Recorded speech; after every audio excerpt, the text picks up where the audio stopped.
Hi everyone, I'm Ange. This is Tony, and we're the admins of the Back to the Future the Musical fans social media accounts. Our Facebook group now has over 5,400 members. If you're not one of them, please come and join us. We also regularly post to Instagram and X, and you can find all of our previous interviews on YouTube, Spotify, Apple Music, and other popular podcasting platforms. Our guest today is a repeat guest, someone we last interviewed back in 2021. We thought it was time for a catch up. It is the My God. co-creator of the iconic Back to the Future movies and book writer of our beloved musical. It's the one and only Mr. Bob Gale. Woo! Thank you. Thank you, Angela. Thank you, Tony. My God, has it been this long? I feel like it was farmland as far as I could see last time. Old man Peabody had this crazy idea. Thank you so much for joining us, Bob. How are you? I'm good. I'm very good. Thank you. Fantastic. We really appreciate you taking time out to speak to us. And we know that Anytime. Anytime. I'm so surprised it's been this long and we need to do this more often, every 6 months or so. Yeah, let's do that. 2025 is looking to be a massive year for the musical. There is so much going on, and we know that fans worldwide cannot wait for some of the things that are coming up. We thought we'd take the year chronologically, and we'd love to get your insights. So we're going to start off, Tony. Yes, of course. In a couple of weeks' time, Ange and I are going to be heading to Broadway with lots of other fans. Um, Me Obviously, too. we've all heard the sad news that the production on Broadway is going to close with a final performance on the 5th of January, but we want to focus on the positives.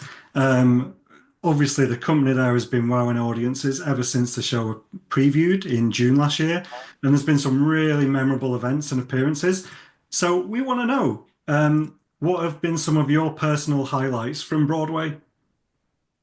I have to say that between Broadway and the London production and now the tour, what has been the most gratifying for me is that the people that sign on to this, they sign on because they have a love for the material.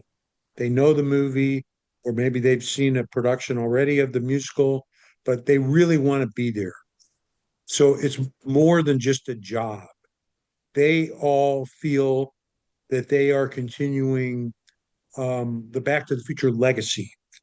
They're telling this story for new generations in a new way, and they're bringing joy to audiences all over the world. And that to me is, I mean, it's every writer's dream to think that you could write something that is going to have an impact like this and will probably be around after you're gone.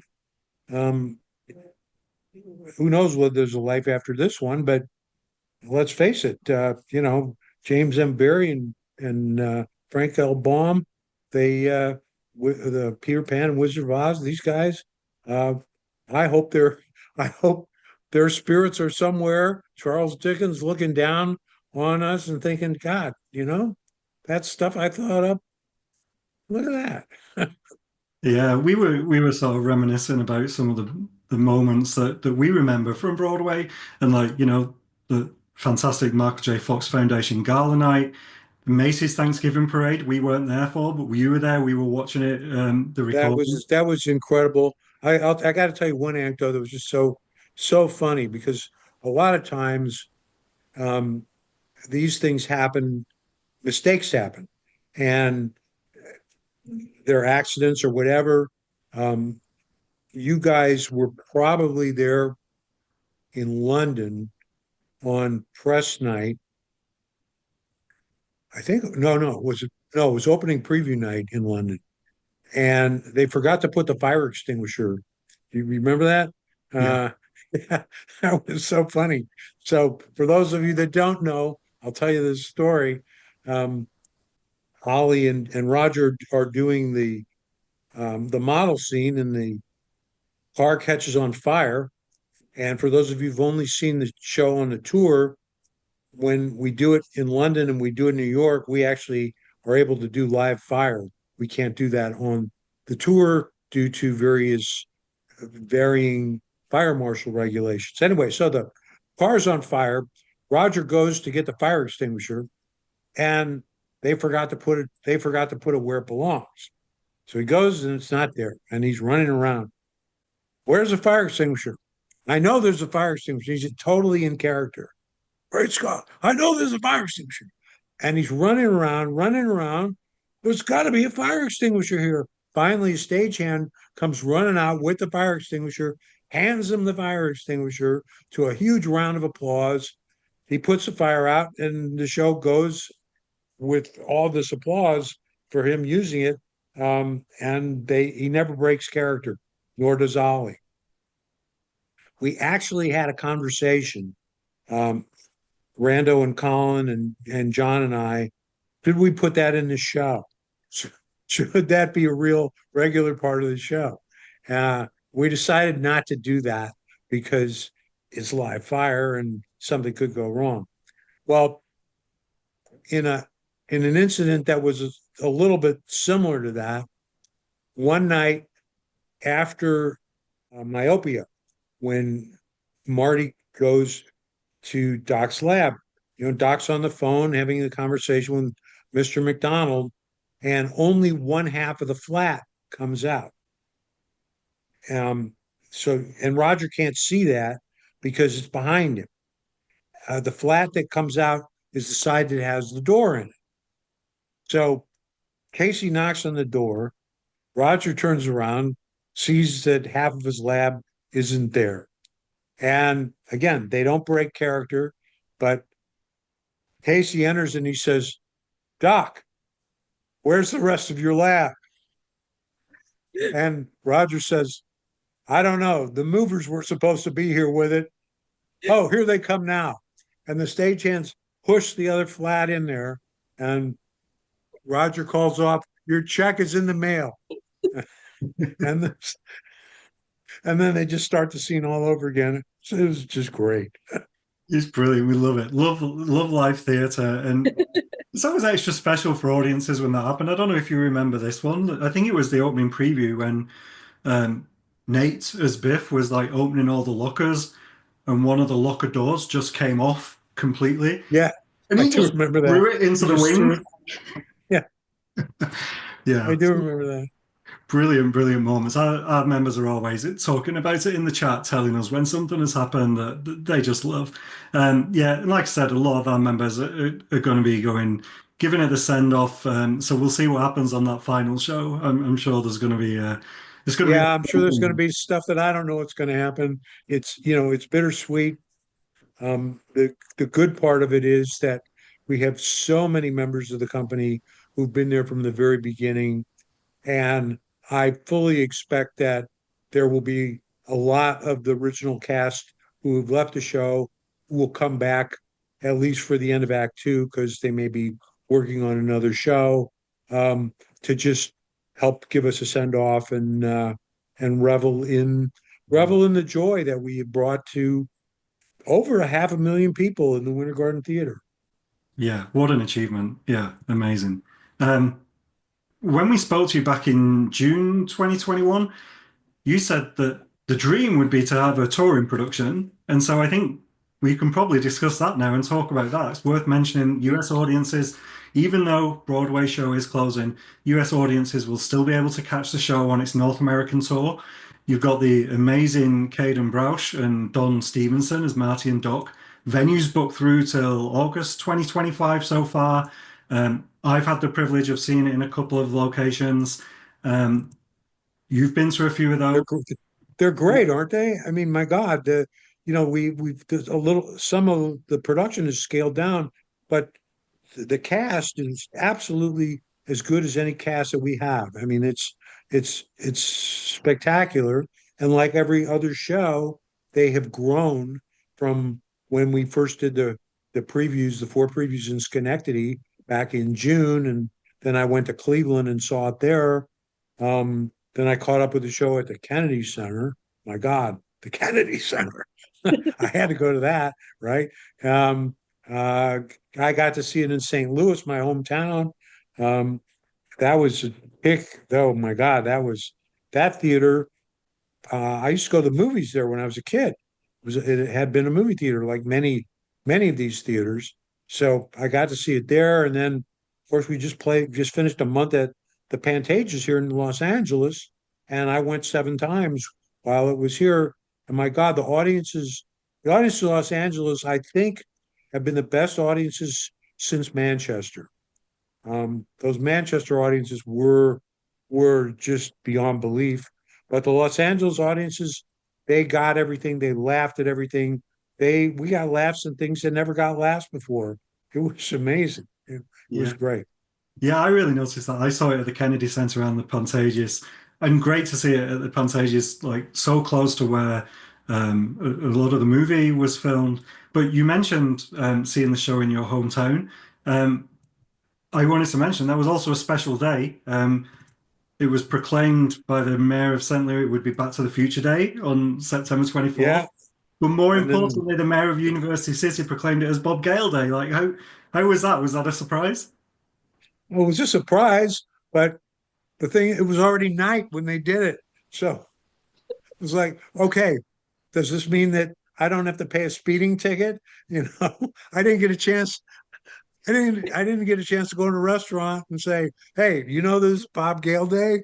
My food should be free, shouldn't it?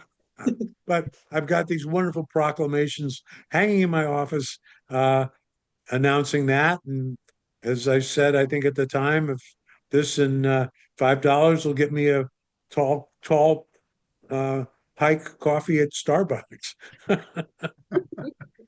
Great. Um, yeah, you touched on a couple of the changes to the tour. I have to say, like, I obviously noticed some changes, but it really didn't take away any of the enjoyment. Like, it was really the same Back to the Future, the musical that we've come to know and love.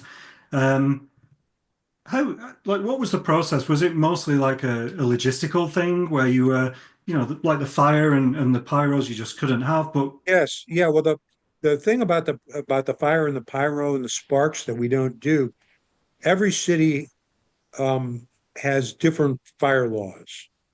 So when I remember when we in our preliminary meetings at the Winter Garden Theater, we had to have a whole group of guys from the New York Fire Department. Um, we walked them through, we showed them what the effects were, and we had to get them to sign off on it. And as you guys know, when you see the show in New York, as opposed to seeing the show in London, there's more fire in London. They let us they let us run the fire trails after the DeLorean disappears longer and higher than we get to do that in New York. And this is all a result of what the fire marshals will approve. We decided that the difficulty of moving the show from one venue to another, getting it set up, getting it put on right away, that was going to preclude having a local fire department come in there and say, "Oh yeah, you can put propane in the floor." Let's not ask the question. Let's just make sure that we can do something that'll be acceptable, that'll create the illusion. And it has improved since we first tried it in Schenectady. I was tearing my hair out. Oh my God, it's got to look better than this. It does. It's pretty good for no fire. It's pretty good. Um, yeah, so we had to do that. I mean, we have to get the production put on 9 or 10 trucks. Um, my understanding actually is that we uh, we have to lose a few pieces of set dressing, some lampposts, and some other things because they are having the hardest time getting all this stuff onto those trucks. So let's give them less stuff so that they can make it an easier load and an unload.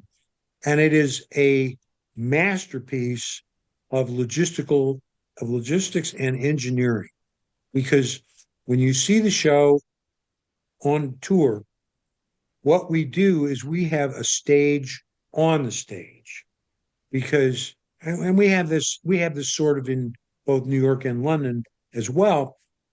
The key thing that we have to have is that turntable because that turntable on which the DeLorean locks onto that's what allows us to do all the DeLorean special effects. We can't do that. We're in a lot of trouble. So we had to get a guy. They told me that they hired a retired guy from the engineering department at Yale to figure out how to design a turntable that would fold up. And it's a round thing, and it literally, the sides of it fold up, and they call it the taco because when it's in its folded position, it looks like that. And I will send you a photo of it. When I was in Cleveland watching them unload and set up, I was just taking pictures out the wazoo because I couldn't believe how they did this.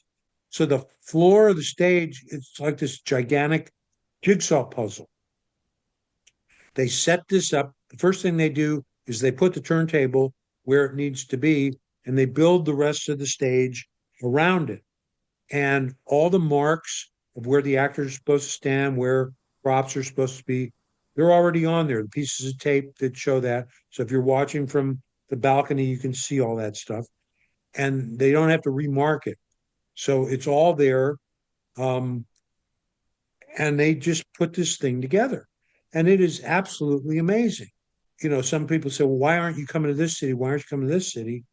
It may have to do with what are the dimensions of the stage, because we are locked into certain dimensions. We have a huge stage, it's not a problem. It's a tight stage, could be a problem. And I would imagine that as the tour progresses, I would guess they would probably try to figure out how to make the deck a little bit smaller so that we could fit into some theaters that we can't fit into right now. And someday, and I hope that isn't too far off, when we do a UK tour, they tell me we'll have to do some other adjustments because some of the theaters in some of these towns in the UK are so old, and some of the roads and the streets and the access to the backstage is so narrow that we have to take that into account and figure out, okay, how do we do the load in and the load out? Because it's not just how do you put the show on. It's sort of like saying, okay, I want to buy a big screen TV for my bedroom. Well, but how big is the door to your bedroom? Right. Is it going to fit? Can you even get it in the door? So it's like that. Yeah. No, I mean, what they managed to achieve with that production, that they got it on trucks, is outstanding. Like really, really mind blowing. The fact that all the venues are different, the stage is a different dimension from the first row in the audience. Where is the orchestra pit? I mean, these are all things I never even thought about. But yeah. I remember when we opened the show in Cleveland, and I said after our first sort of we have a post-mortem after the opening of every show, what went right, what went wrong, what can we do better? And I said the orchestra is kind of drowning out some of the vocals. And that was because the pit in Cleveland was 5 feet higher than it was in Schenectady. And so they had to order baffles and some other things so that they could adjust that. So the idea that our sound guys and girls are in there to figure this stuff out, if it's fun to go to the tour on the opening performance because you have the rabid fans there, but it's also fun then to go back and see it a little bit later in the run when they've figured out some of these little things that are peculiar to each particular theater, and the show is running a little bit better, and it's less likely that there will be a show stop for a technical glitch. Great news, but you've adapted it as it's gone along and as each theatre's come along, and all credit to your team for being able to do that and adapt accordingly. We're going to move on now, Bob, to April. in 2025, where we're going to see the opening of the musical in Tokyo, Japan. We know there's massive demand for all things Back to the Future in Japan. And the social media, when the announcements were being made, went wild. So we know how much the desperation is for people to see this show in Japan. What can fans expect from the Japanese production? Well, I I'm like all the other fans. I'm frothing at the mouth. I'm going over to Japan for our opening rehearsals in February. Uh, and I've only talked to these people by Zoom. Some of them come to New York, and I met them there. It was John and Colin that went over there to cast, and they were there for 2 weeks in when was that? In August, I guess it was. Um, and they had a big press conference. You saw um, the photos and the footage of that, uh, and it was unbelievable the amount of interest there. It is just going to be phenomenal. They, as I understand it, and again, this is how I understand it, and I could be 100% wrong. Um, and you can ask my wife. Oh yeah, he's been 100% wrong before. Uh, um, uh, they tell me that all the shows in Japan are matinees, and that when you go to the theater in Japan, you have to take off of work. They may have some shows that start as late as 5 o'clock, but they don't do these things at night. I don't.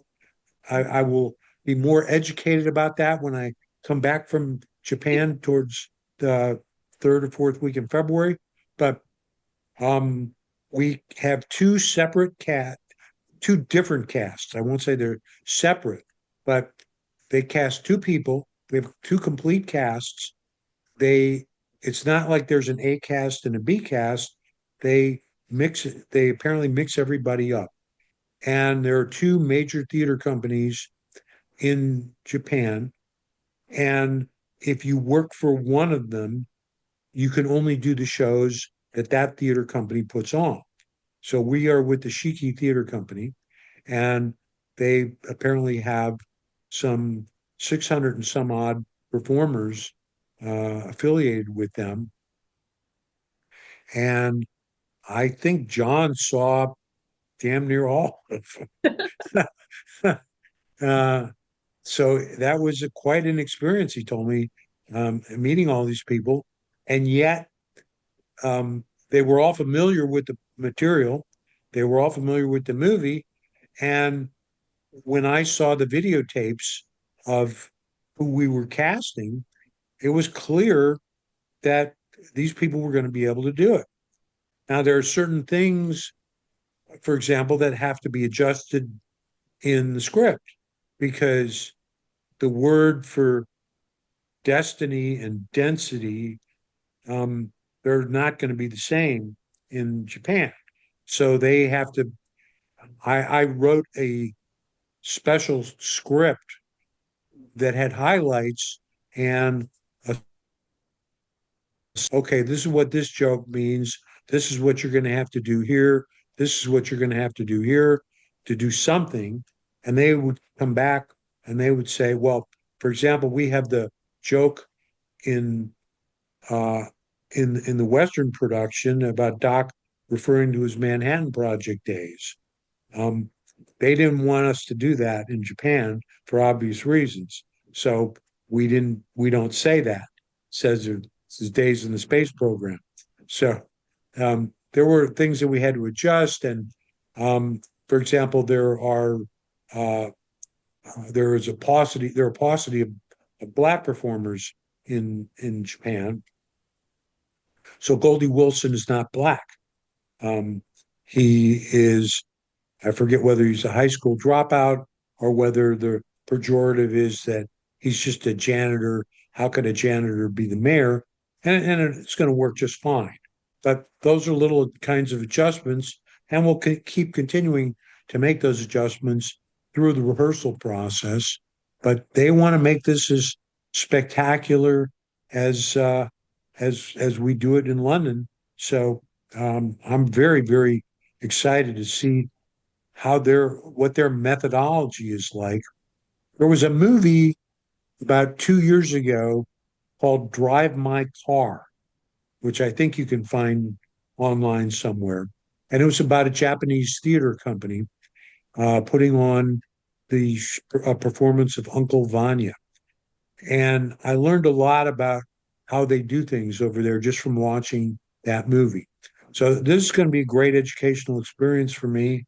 And I know from having been there um, prior to Back to the Future 2 that that we have rabid fans over there. And I remember Bob Zemeckis told me that he went over there to promote his movie The Walk, which opened right around, when did that open? 2015, right around our 30th anniversary. He said they didn't want to talk about The Walk. They only wanted to talk about Back to the Future. So it's going to be great. It really is. It is surely going to be epic, and we know you've got the best team as always, who will put on a spectacular show for all those fans. You mentioned the dialogue there. Obviously, you're making the changes for Japanese. Are all the songs going to be in Japanese as well, or are any of the iconic? Yes, everything is. And I think even this was one of the things that I looked up because I watched the movie in Japanese. I got the Japanese dub, and uh, before, which reminds me, I was talking to the translator about do you translate this? How do you translate this? The hardest word for them to translate is butthead because they don't insult each other over there the way we do in Western culture. You know, the old joke that we have in the West is that men can insult each other all day and we know we don't mean it. And women can compliment each other all day and they know that they don't mean it. But they're just so polite over there that you have to understand some of the nuances of the language. They don't say no, but they say yes in a certain way that it means no. So butthead was a difficult word to translate. And I think that we use a version of runt, like the run of the litter. Um, I'm not completely sure about that, but I know we had this problem. We translated the movie, and the translator was telling me that every time the movie gets picked up to run on TV by a different broadcaster, they actually do a new translation because it's cheaper for them to do that than to buy the translation and the dub that the previous company had. So he said there are like 10 or 12 different translations Back to the Future over here. And when I don't like what they did in one of them, I can look at what they did in another one. And if I don't like that, I can come up with my own. But there's a lot of things. There's a lot of things to choose from over there. But so the question was, do they do Johnny Be Good in English or in Japanese? So I went on YouTube to see if I could find a performance of Johnny Be Good in Japan. And I found one. The guy sang it in English. So I asked them, are you guys going to do Johnny Be Good in Japanese or in English? They said, no, we plan to do it. We plan to do it in Japanese. But again, we'll watch the rehearsals. Maybe they'll decide it should be done in English. I don't know. This is stuff that is fascinating to me. And I just cannot wait to see what happens. And us too. It's so exciting. And Tony will be there. We'll all be following along on social media and seeing what's happening. So wish you every success through that rehearsal period and then for the show launch in April. Tony. Let's talk about the cruise. Sort of came out of the blue for some of us. We see it's launching in summer 2025, going on the Royal Caribbean Star of the Seas cruise ship.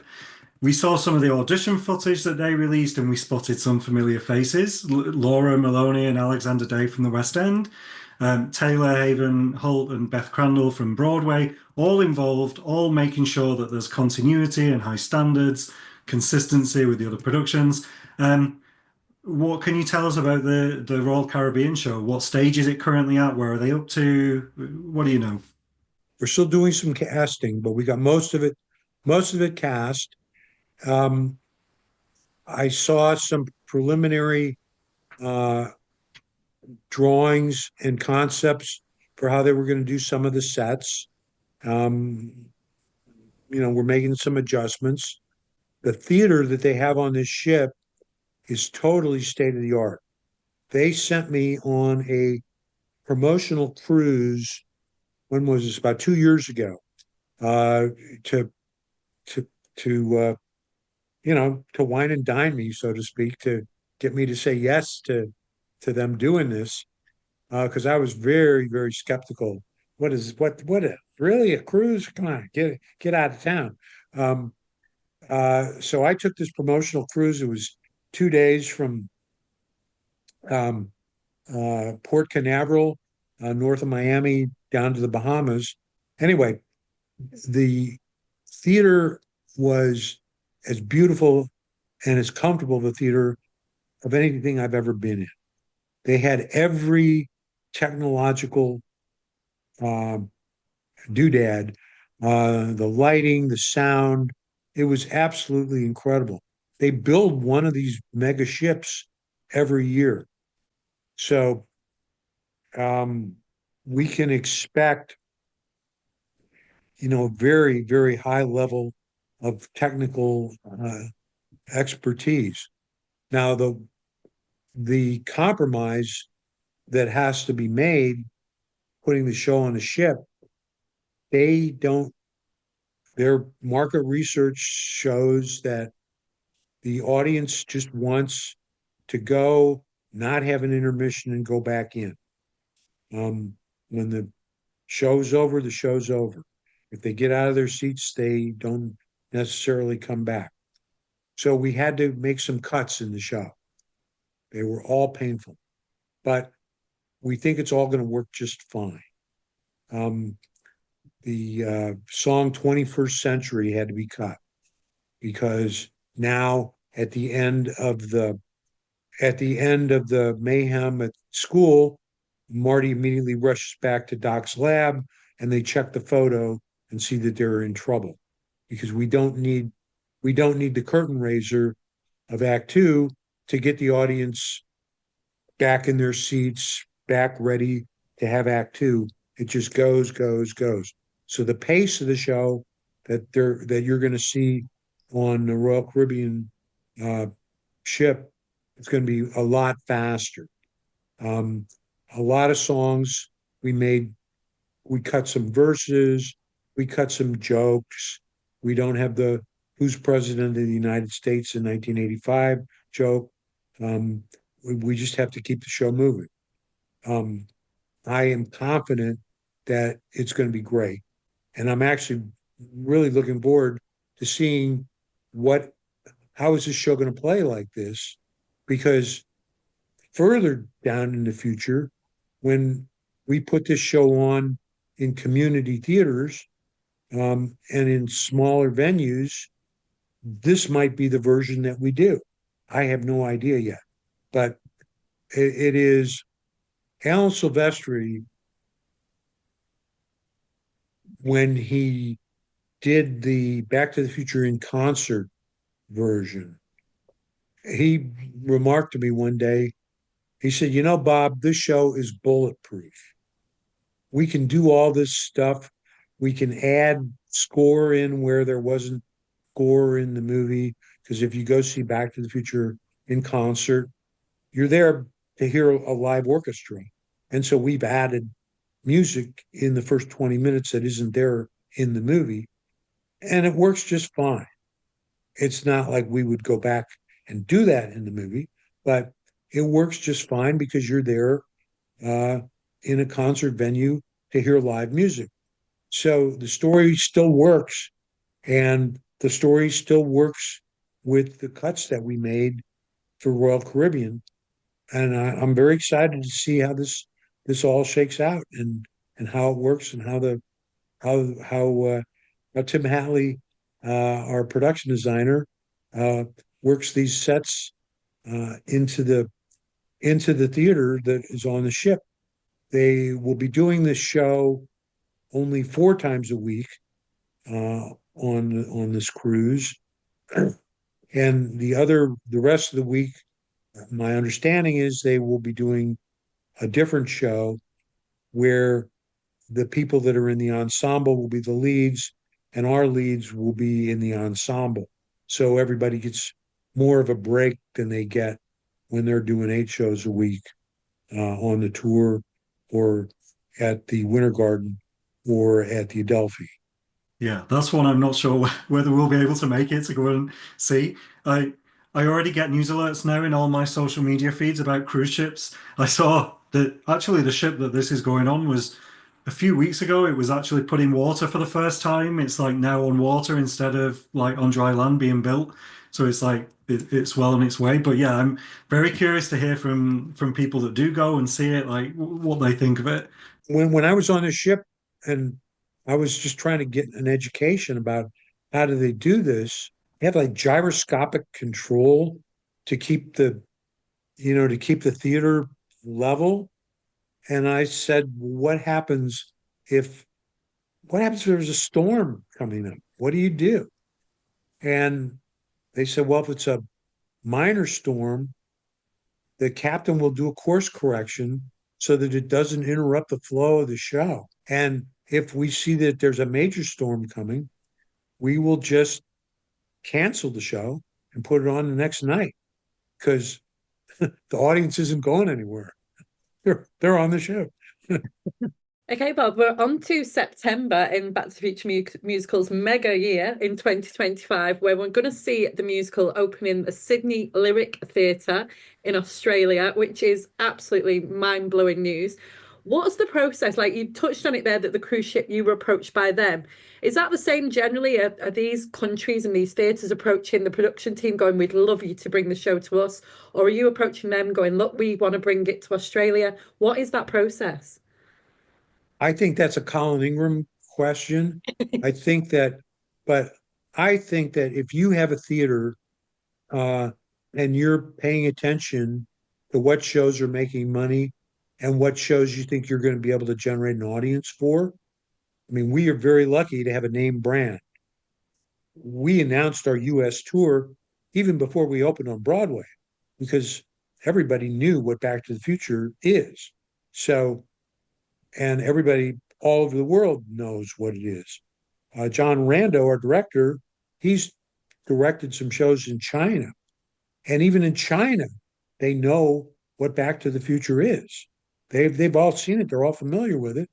And again, my understanding is that about a year ago, uh, they had some new cultural something or other over there, and they decided that Back to the Future should be banned in China because the time travel aspect was counter to the government philosophy of you can't go back in time and change things, and yet they let the last two Avengers movies uh, be shown there, and they've got plenty of time travel in the last Avengers movie. So we think that that'll change, and I say everybody's seen it and they know it, and knock on wood, we'll end up in China one of these fine days. But yeah, Australia, I would imagine that we were a big hit movie wise in Australia, such a big hit. I remember this great Australian anecdote. When the movie was playing in Australia, um, the government of Australia asked Michael J. Fox to do a public service announcement reminding kids in Australia, that when he does the skitching, which is skateboarding on the back of a vehicle, hitching plus skateboarding makes skitching, right? Um, that this was a movie stunt. Don't try this at home. Kids, don't try to grab onto the back of a car bumper or a truck tailgate and skateboard that way because you get killed. Because we saw news stories where kids were getting hurt doing this stuff. So he had actually do a public service announcement of that. So we have high hopes for Australia. And my understanding is that we will uh, do a run in Sydney, and then we will move on to Perth and Melbourne, not necessarily in that order. So we'll have the show move along. And in fact, when the tour production was in St. Louis, who did I run into at the fabulous Fox Theater in St. Louis? But um, our old stage guy, Simon Marlowe, who has been with the show since the very beginning. And I did a double take.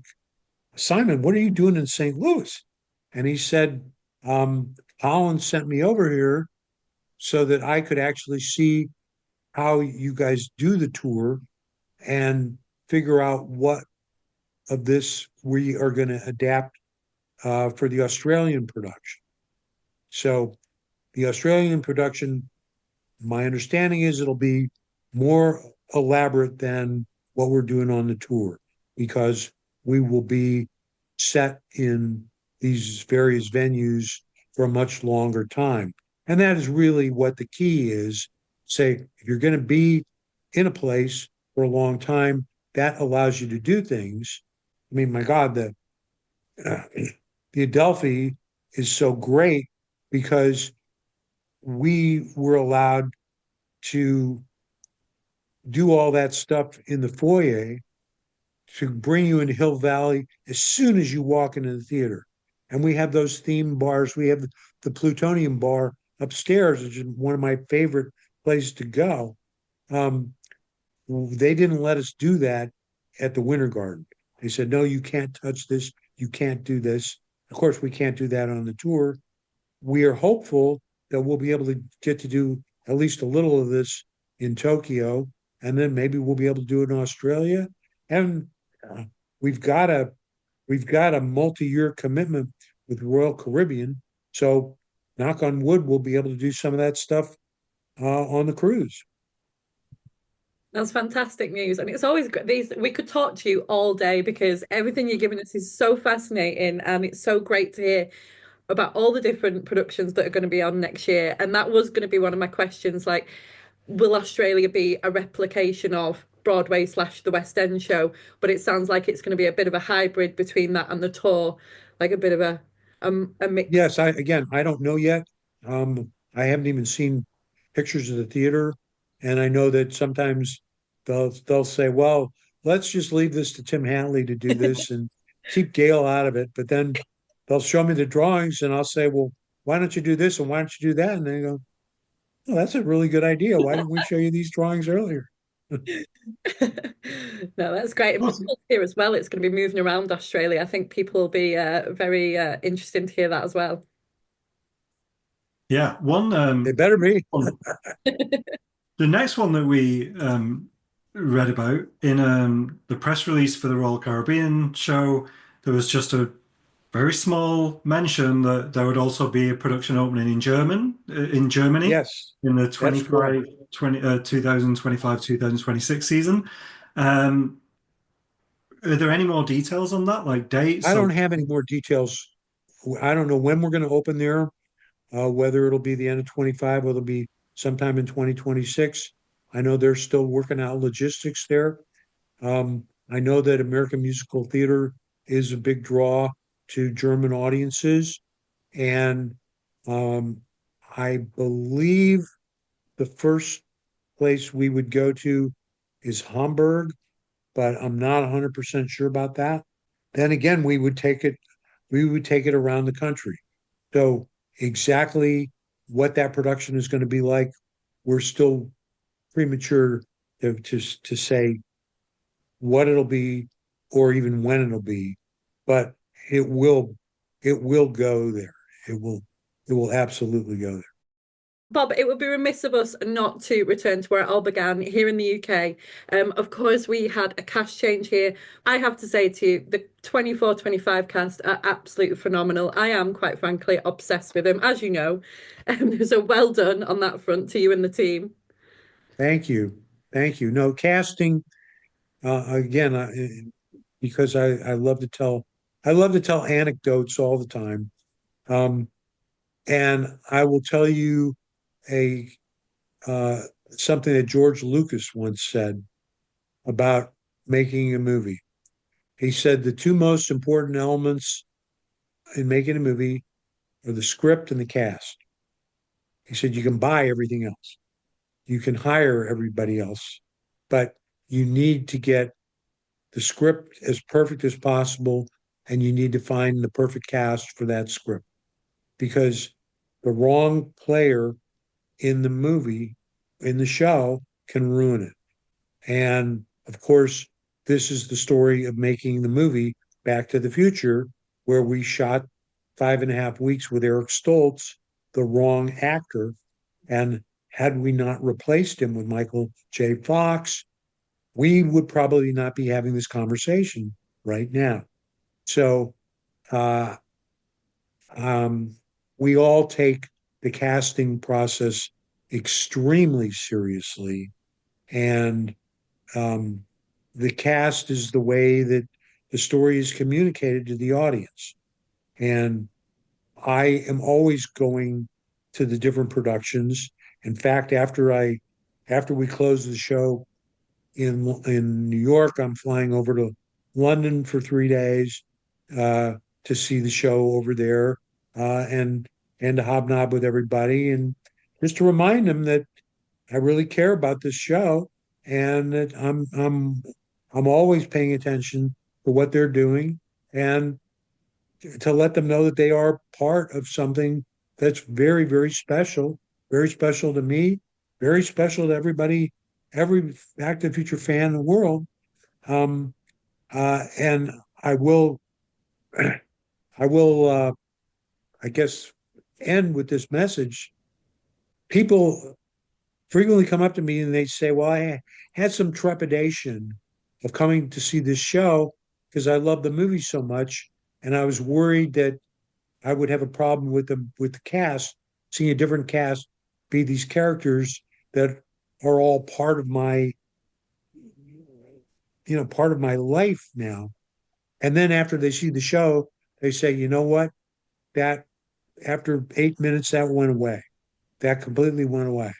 And so for all of our Facebook fan pages, we're trying to convince their friends who haven't seen the show, and they get pushback on that case. Hannah Waddington actually told me that when you gave me the Olivier Award, whenever that was. I said, "Hannah, have you seen the show?"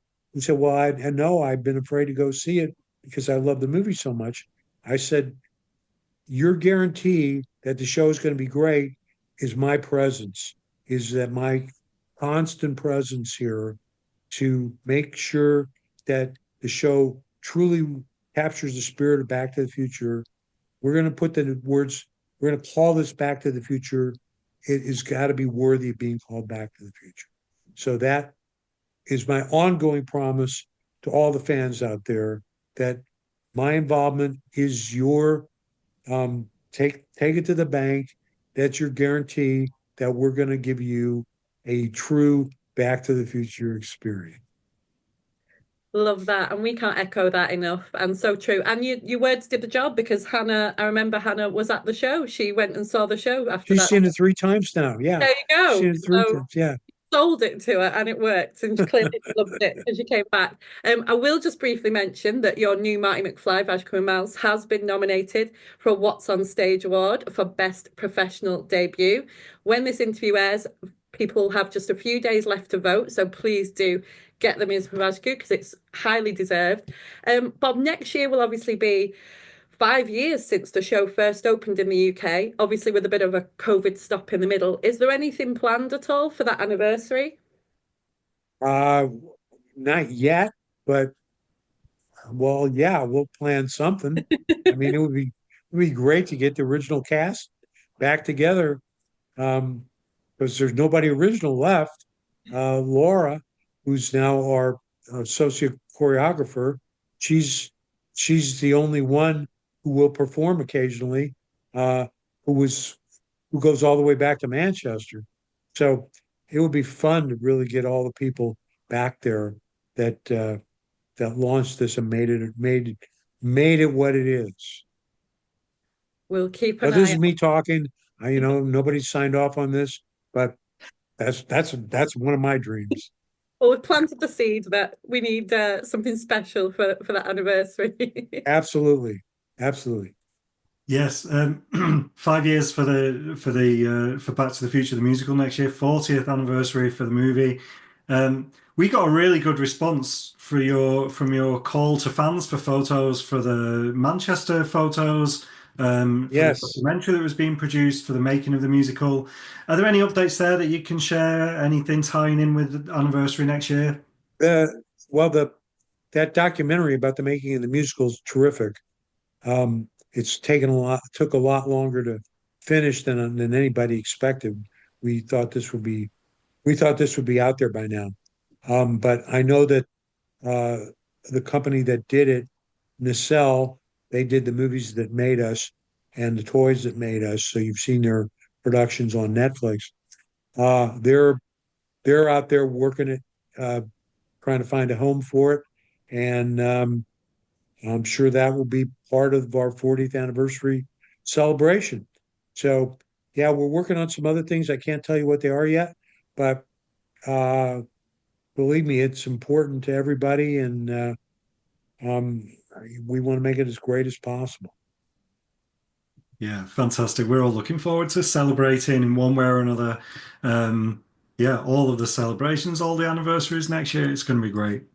Um, but that is all of our questions that we've got for today. I think we've covered all of the productions that are launching next year, some of the other anecdotes from the past. It's going to really be a huge mammoth year for Back to the Future. Bob, thank you so much for giving us your time today. We know Anytime, that the Tony. fans are going to love watching this and seeing how everything develops and unfolds throughout the year. So we'll see you in New York in a couple of weeks.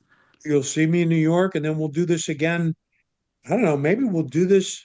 Maybe we'll do this right before we open in Japan, sometime in March, after I've been there, because I'm making two trips to Japan. I'm going there for the start of the rehearsals. I'll be there for about 10 days. Then I'll come back because not being anything close to a Japanese speaker, uh, I can't imagine what that's going to be like sitting to. I sat in all the rehearsals in the English language. I'm not going to do that in Japanese because better people and more educated people than I will be able to weigh in on that. And then I'll go back about 10 days before the show opens to see the tech rehearsals and so forth. So maybe in between there, um, we'll we'll do this again, and I can get you all excited about Japan. That sounds good. Not that you're not excited already. Yeah, great. I think everyone would love to hear that. So yeah, let's get that in the diary. Great. So yeah, see you in a couple of weeks. Thank you for your time. Okay, great. We will yeah, wait and see what the fans think about this. Thank you. Beautiful. Okay. Thank you. See you in New York.